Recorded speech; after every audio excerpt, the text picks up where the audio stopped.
Hello friends, स्वागत है आप सभी लोगों का हमारे चैनल क्विक स्टडी में। मैं कमल बिष्ट। इस वीडियो के माध्यम से दोस्तों आपको यहाँ पर कराऊंगा द्विघात समीकरण का पार्ट नंबर 3, यानी यहाँ पर आप देखेंगे दोस्तों क्वाड्रेटिक इक्वेशन का पार्ट नंबर 3। इससे पहले आपने दो पार्टों को देखा है इसी इक्वेशन के। यदि आपने पिछले वाले दो पार्टों को ना देखा हो दोस्तों, चैप्टर नंबर यहाँ पर 4 है।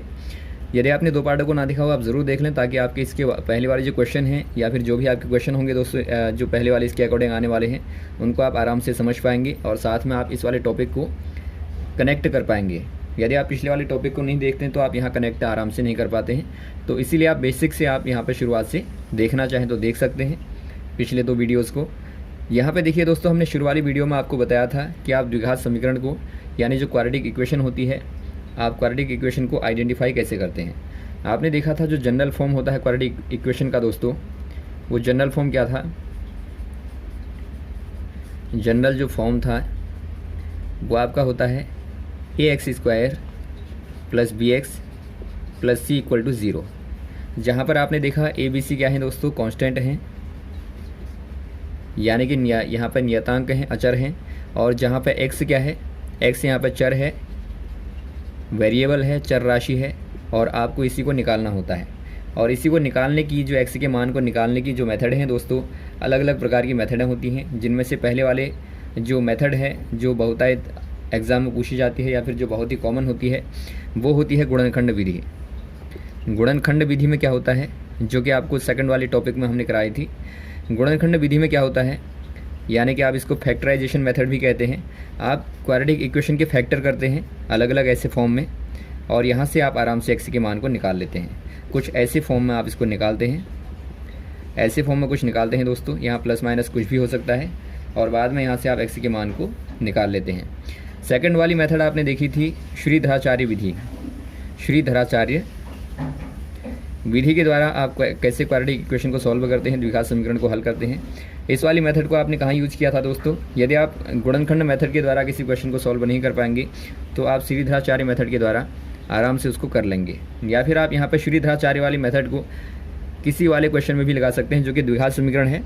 द्विघात समीकरण दोस्तों किसी प्रकार की द्विघात समीकरण हो, आप उसको आराम से यहाँ पे इस वाली मेथड के द्वारा निकाल सकते हैं, जिसके लिए आपको फॉर्मूला बताया था x = -b + -√b² - 4ac / 2a। ये जो क्वेश्चन है बार बार ये दोस्तों आपको आराम से फॉर्मूला याद होना चाहिए। यहाँ पे कुछ भी नहीं करना होता है आपको, जो यहाँ पे ABC हैं इनको ऊपर इक्वेशन से निकालना होता है कंपैरिजन करके, और यहाँ से आप यहाँ पुट कर देते हैं और आपको आंसर मिल जाता है। एक बार आप प्लस लेंगे तो आपको एक वैल्यू मिलेगी, और एक बार माइनस लेंगे तो आपको सेकंड वाली वैल्यू यानी कि दूसरी वाली वैल्यू भी प्राप्त होती है। तो यहाँ पर ये वाली जो मेथड है सबसे ईजी मेथड है। तो आपको जब कुछ भी मान लीजिए एग्ज़ाम में आपको क्वेश्चन फंसता है तो आराम से आप इस वाली मेथड का यूज़ करके क्वेश्चन को सॉल्व कर सकते हैं। यहाँ पे क्योंकि कुछ नहीं करना है, आपको मान रखने के बाद में कैलकुलेशन करनी है, यानी कि आपको उसको सरल करना है। अब यहाँ पे देखिए, आज जो हम बात करेंगे मेथड की, वो मेथड है दोस्तों पूर्ण वर्ग बनाने की मेथड। यानी आप एक क्वाड्रेटिक इक्वेशन को कैसे यहाँ पे पूर्ण वर्ग बनाएंगे, पूर्ण वर्ग बनाने की विधि। पहले आपको पूर्ण वर्ग बनाने की विधि आनी चाहिए, और इसी विधि का इस्तेमाल करके, इसी मेथड का यूज़ करके दोस्तों आप बाद में क्वाड्रेटिक इक्वेशन को सॉल्व करेंगे। तो यहाँ पे देखिए, पहले जनरल फॉर्म हमने बात कर लिया। जनरल फॉर्म जो होता है क्वाड्रेटिक इक्वेशन का इस वाले फॉर्म में होता है। अब यहाँ पे देखिए आपके कुछ यहाँ स्टेप हैं दोस्तों, हमने यहाँ पे लिया है। देखिए थोड़ा सा आपको ईजी होगा, यहाँ से आप कंपेरिजन करके देखेंगे। आपको देखिए पहला स्टेप जो दिया गया है, पहला स्टेप क्या है, पहले हम क्वेश्चन को उतार लेते हैं। सपोज आपको ऐसी इक्वेशन दी होगी, आपको ऐसी इक्वेशन दी होगी ax² + bx + c = 0। Equation number 1 है। आपका जो पहला टारगेट होगा, आप क्या करेंगे, जो भी यहाँ पे x² का गुणांक है, जो भी x² का गुणांक है वो दोस्तों क्या होना चाहिए, 1 होना चाहिए। यहाँ पे देखिए लिखा गया है कि पहला जो स्टेप है, स्टेप नंबर 1 क्या कहता है, आपको x² के गुणांक को 1 बनाना है, यानी कि आपको उसको इकाई बनाना है। तो आप इकाई बनाने के लिए क्या करेंगे, यहाँ पे देखिए चूँकि a है दोस्तों, आपको a नहीं चाहिए, यहाँ पे 1 लाना है। तो आपको जब भी किसी नंबर को 1 बनाना होता है तो आप उसको क्या करते हैं, सेम नंबर से डिवाइड कर देते हैं। यानी कि आपका यहाँ पे जो कोफिशिएंट है, जो गुणांक है a है, तो आप क्या करेंगे, सारी इक्वेशन को दोनों तरफ, हमेशा आप ध्यान देंगे यदि आप एक तरफ विभाजन करते हैं तो आपको दोनों तरफ करना होता है, तभी आप इक्वेशन को बैलेंस कर पाएंगे। तो आप दोनों तरफ क्या कर देंगे, ए का दोस्तों भाग कर देंगे। यहाँ पे लिखेंगे आप, यहाँ पे दोनों तरफ क्या करेंगे, दोनों पक्षों में लेफ़्ट और राइट हैंड में क्या करेंगे दोस्तों, ए का भाग दे देंगे। तो ए का भाग दीजिए हर तरफ। तो यहाँ पे देखिए ए से कैंसिल आउट हो जाएगा यहाँ पे, तो क्या बचेगा यहाँ पे एक्स स्क्वायर बचेगा और प्लस का B upon A into X आएगा और plus C upon A equal to 0 में यदि आप ए का डिवाइड करते हैं दोस्तों तो आपको 0 ही मिलता है। तो इक्वेशन नंबर 2 आपके पास में आता है। अब यहाँ पे नेक्स्ट स्टेप क्या करेंगे, पहला स्टेप आपका कंप्लीट हो गया, देखिए यहाँ पे 1 आ गया। तो सेकंड स्टेप क्या होगा आपका, जो भी यहाँ पे x का गुणांक होगा, ध्यान देंगे एक्स स्क्वायर का गुणांक नहीं देखना है, x का गुणांक देखना है। जो भी x का गुणांक होगा आप इसको पकड़ लेंगे। यहाँ पर गुणांक क्या है दोस्तों, x का गुणांक क्या है, गुणांक कहने का मतलब होता है जो कोफिशिएंट होता है जिससे वो गुणा हो रहा होता है। b अपॉन ए है, तो b अपॉन ए को क्या करेंगे आप, b अपॉन ए को पहले आधा करेंगे, यानी इसका आधा करेंगे। b अपॉन ए का आधा क्या हो जाएगा दोस्तों, b अपॉन ए बट्टा 2, तो b अपॉन 2a हो जाएगा। और आप इसका बाद में क्या कर देंगे, स्क्वायर कर देंगे। यानी आपको क्या करना है, जो भी x का गुणांक होगा आप उसको पहले आधा करेंगे, बाद में उसका वर्ग करेंगे, और जो वर्ग जो आएगा निकल के दोस्तों आप इस इक्वेशन में उसको एक बार जोड़ देंगे, एक बार घटा देंगे। आपकी समझ में आ रहा होगा। कुछ नहीं करना है आपको, जो इक्वेशन आपकी निकल के आई है, ये इक्वेशन आपकी निकल के आ गई, इसी में क्या करना है आपको, x square plus b upon a x plus C upon a, equation को इतना वैसे ही उतारना है। बाद में आपने जो भी यहाँ पे जो क्वांटिटी बनाई है, इसका आधा करने के बाद, वर्ग करने के बाद आप इसको एक बार ऐड कर देंगे, बी अपॉन 2a का होल स्क्वायर, एक बार सबस्ट्रैक्ट कर देंगे, बी अपॉन 2a का होल स्क्वायर इक्वल टू 0। अब देखिए आपने जोड़ दिया, एक बार घटा दिया, तो इससे इक्वेशन के मान में कोई भी चेंज नहीं आएगा।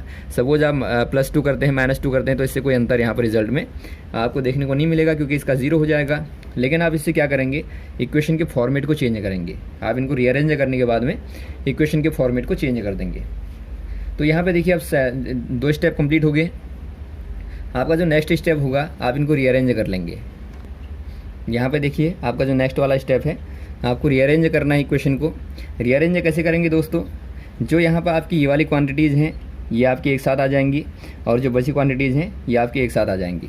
या फिर आप ऐसे कह सकते हैं, यहाँ पे देखिए ये आपका स्क्वायरिक टर्म है, ये आपका एक्स वाला टर्म है, ये तो साथ में आएंगी, और साथ में इनके साथ दोस्तों इनमें से जो भी आपने ऐड कर रखा होगा, यहाँ से आपने जो भी ऐड कर रखा होगा उसका जो प्लस वाला होगा, प्लस वाले को आप इसके साथ में ले आएंगे।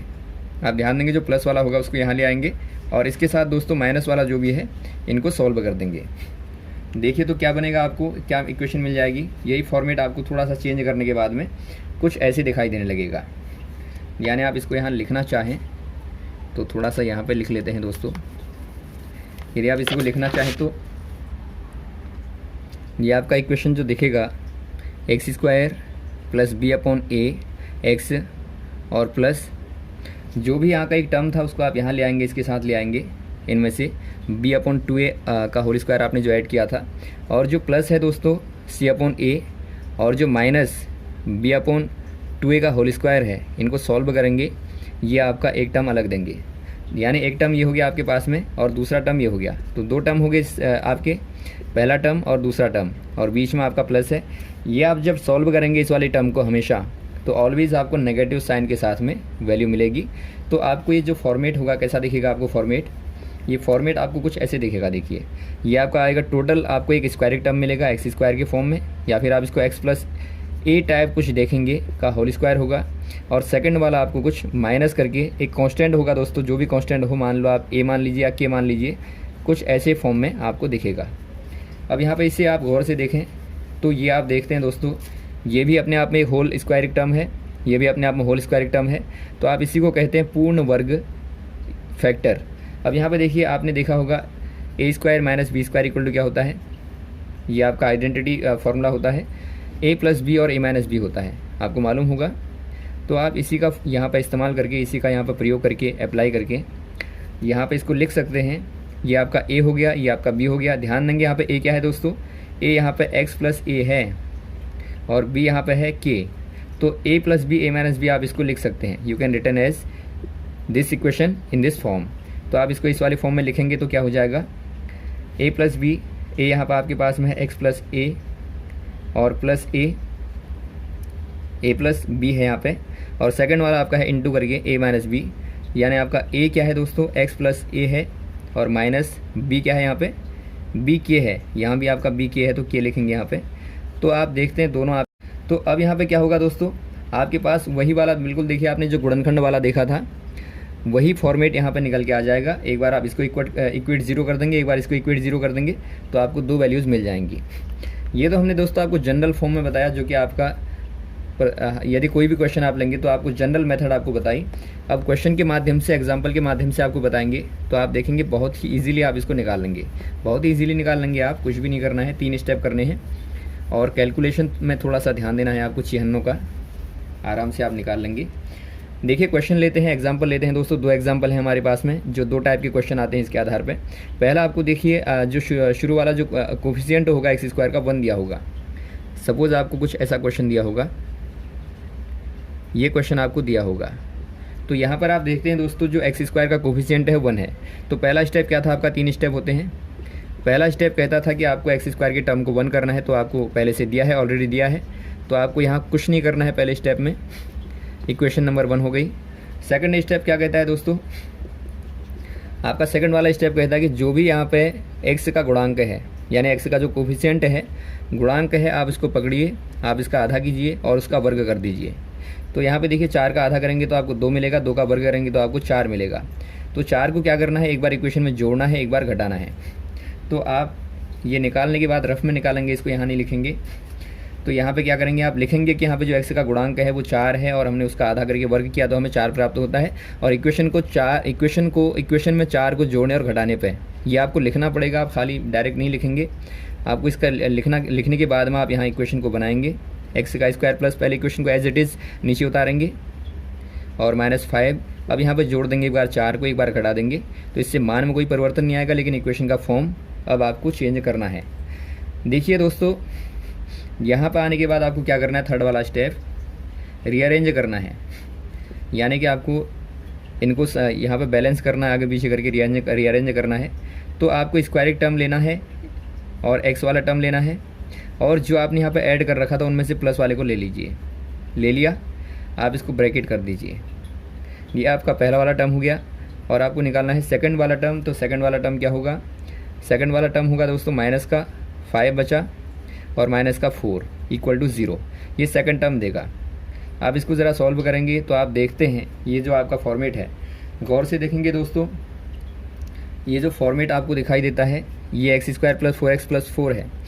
जब भी आप ये पूर्ण वर्ग मेथड अप्लाई करेंगे तो यहाँ पे जो टर्म मिलेगा वो आपको एक प्रकार से पूरा का पूरा स्क्वायरिक टर्म मिलेगा। तो आपको ये ध्यान में रखना है कि स्क्वायरिक टर्म ही आपको यहाँ पे मिला होगा, इसमें कोई डाउट आपको नहीं होना चाहिए। आप देखेंगे किसका स्क्वायर होगा ये आप निकालने की कोशिश करेंगे। तो यहाँ पे देखिए 2 प्रकार के फॉर्मूले होते हैं, या तो आपका a + b का होल स्क्वायर वाला फॉर्मूला लगेगा या a - b का होल स्क्वायर वाला फॉर्मूला लगेगा। तो यहाँ पर आप देख रहे हैं सारे प्लस हैं, तो आपको पहला वाला देखना ज़्यादा उचित रहेगा। a² + b² + 2ab आपको दिख रहा है। अब यहाँ पे ध्यान देना है, आपको a क्या है b क्या है आपको चूज़ करना है, चयन करना है, पता लगाना है।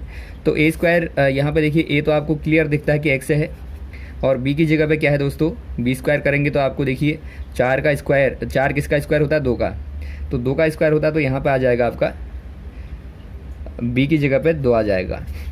तो यानी कि आपको दिखता है ये आपका x + 2 का होल स्क्वायर है। तो इतने की जगह पे क्या लिख देंगे दोस्तों, आप इसको रिप्लेस कर देंगे बाई x + 2 का होल स्क्वायर, और माइनस यहाँ पे देखिए -5 और -4 करेंगे तो माइनस का 9 आएगा। आपको मालूम है माइनस माइनस प्लस होता है। तो और -9 क्या होता है दोस्तों, 9 जो होता है 3 का वर्ग होता है, यानी आप 9 को लिख सकते हैं 3 का स्क्वायर। अब यहाँ पर गौर से देखें तो आपको क्या मिल गया, a² - b² मिल गया। यही आपको करना था, यहाँ तक ही आपको मेन जो काम है आपको करना होता है। आपको इसके बाद क्या करना है, इसके बाद में आप इस वाले क्वेश्चन को यहाँ पे दोस्तों a² - b² का फॉर्मूला लगा देंगे, जो कि आपको पहले बताया जा चुका है। a + b a - b = 0 आपको मिलता है, तो आपका एक बार हो जाएगा a + b, सेकंड बार हो जाएगा a - b = 0। जहाँ पे a क्या है, x + 2 यहाँ पर आपको दिखता है, तो x + 2 आपका a है, और प्लस का b क्या है, b यहाँ पे है दोस्तों 3।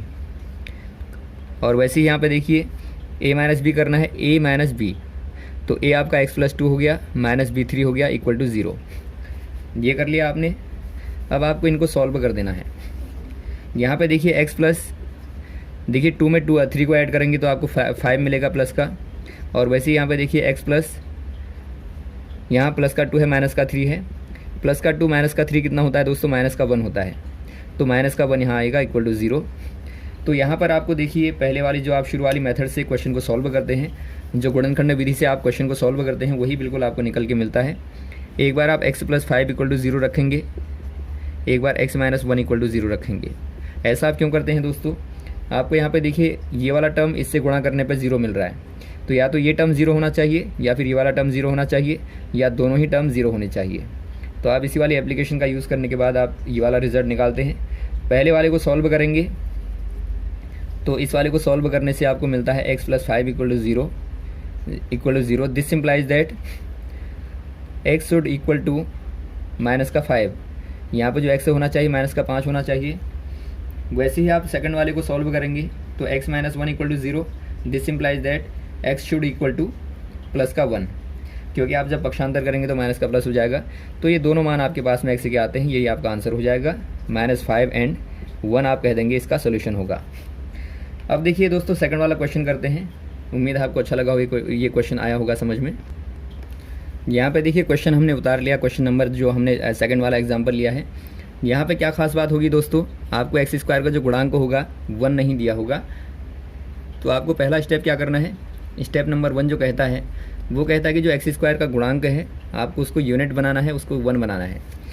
तो यहाँ पे इसको 1 बनाने के लिए क्या करेंगे, पूरी इक्वेशन में आपको क्या करना है दोस्तों, यहाँ पे पूरी इक्वेशन में आपको 3 का भाग देना है, यानी यहाँ पे 3 का आप डिवाइड कर देंगे। जो भी यहाँ पे नंबर होगा उसी का आपको दोबारा से डिवाइड कर देना है। तो डिवाइड करेंगे तो आप 3 से डिवाइड कीजिए, यहाँ भी 3 से डिवाइड कीजिए, यहाँ भी 3 से डिवाइड कीजिए, यहाँ भी 3 से डिवाइड कीजिए।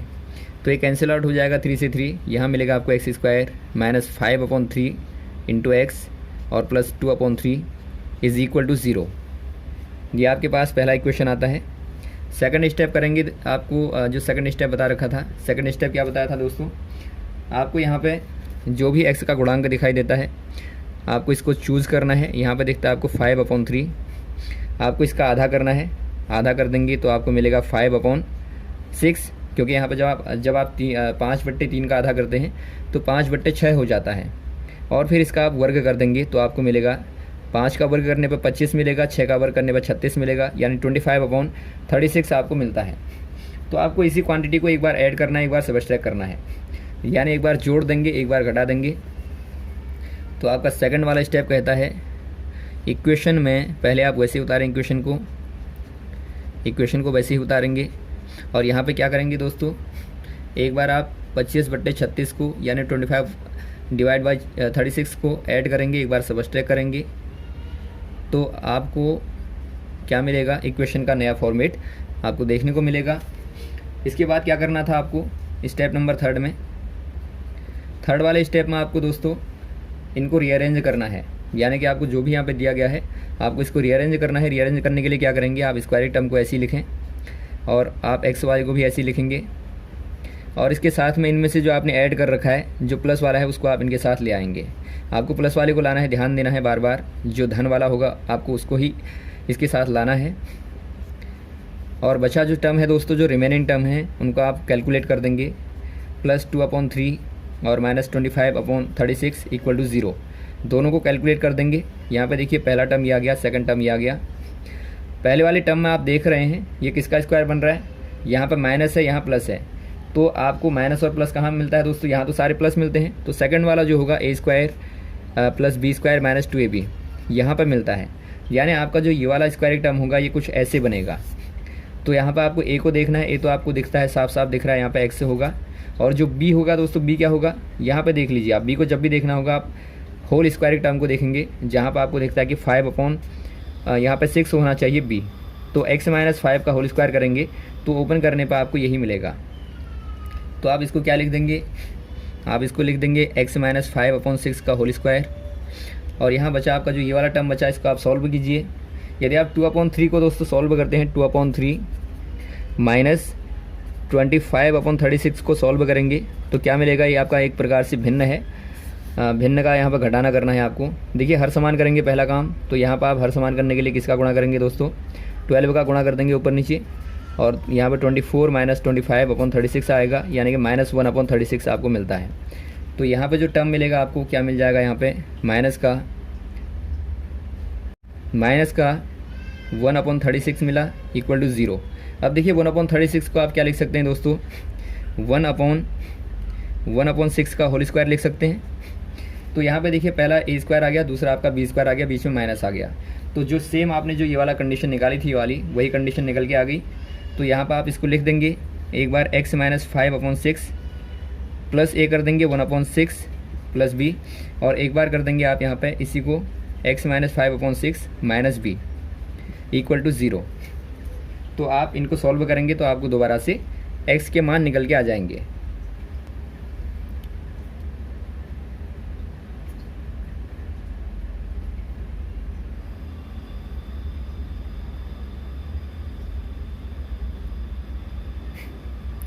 तो यहाँ पर आपने जो नीचे इक्वेशन निकाली है आप इसको सॉल्व कर देंगे, थोड़ा सिंप्लीफाई कर देंगे। यहाँ आपने दोस्तों वही कर रखा है, ये आपका a हो गया, ये आपका b हो गया। तो a प्लस बी और a माइनस बी, ये वाला फॉर्मूला ही लगा रखा है, यहाँ पे बार बार करने की आवश्यकता नहीं है। आप अब यहाँ पे जो बचा हुआ है आप इसको यहाँ सॉल्व कर देंगे। यहाँ पर आपके पास आ गया देखिए x माइनस, आप इन दोनों को हल कर दीजिए। 5/6 प्लस 1/6 क्या होगा दोस्तों, नीचे हर आपके समान है, तो हर समान होने पर क्या होता है, अंशों को आप जोड़ या घटा देते हैं। तो -5 और -1 करने पर आपको माइनस का 4/6 मिलेगा। और वैसे यहाँ पे क्या करेंगे आप, x माइनस 5/6 माइनस 1/6, 5/6 और -1/6 क्या आ जाएगा, माइनस का माइनस प्लस होता है, तो माइनस का 6/6 आ जाएगा, और आगे से आपका x वैसे आ जाएगा इक्वल टू 0। अब देखिए x माइनस 4/6 को आप चाहें तो 2 से ऊपर नीचे काट के 2/3 लिख सकते हैं, 2/3, और आपका यहाँ पर x माइनस 6/6 क्या हो जाएगा, 1 हो जाएगा, बराबर 0 हो जाएगा। एक बार आप इसको इस टर्म को 0 कीजिए, एक बार इस टर्म को 0 कीजिए, तो आंसर आपको क्या मिलेगा, x minus 2/3 equal to 0। This implies that x equal to 2/3, और सेकंड वाला आपको मिलेगा x माइनस 1 इक्वल टू 0, तो x इक्वल टू 1 आपको मिलेगा, x इक्वल टू 1 यहाँ पर आ जाएगा। तो ये दो मान आपको दोस्तों देखने को मिलते हैं, दोनों की दोनों वैल्यूज़ यहाँ पर पॉजिटिव हैं। तो x के ये दोनों मान हो जाएंगे 2/3 और 1। तो आपने क्या किया, यहाँ पे कुछ भी नहीं करना है, आपको जो 3 आपको स्टेप बता रखे हैं उन्हीं को अप्लाई करना है, और आराम से आप पूर्ण वर्ग विधि के द्वारा द्विघात समीकरण को हल कर लेंगे। और यहाँ पर आपको ध्यान देना है, तीनों मेथडों में से ये बहुतायत पूछी जाती है एग्ज़ाम में, तो आप ध्यान देंगे पूर्ण वर्ग मेथड आपको आनी चाहिए, और इसका इस्तेमाल बहुत ज़्यादा होता है आगे की क्लासों में भी। तो आप इसीलिए इसको ध्यानपूर्वक यहाँ पर दोबारा से कर लेंगे, बार बार कर लेंगे, ताकि आपको अच्छे से समझ आ जाए। यदि आपको अभी कोई कन्फ्यूज़न होगा दोस्तों, आप कमेंट बॉक्स में कमेंट कर सकते हैं, और यदि आपको वीडियो अच्छा लगा हो तो आप ज़रूर लाइक करें, शेयर करें, ताकि अधिक से अधिक लोगों तक पहुँचे। Okay, thanks. जय हिंद, जय भारत।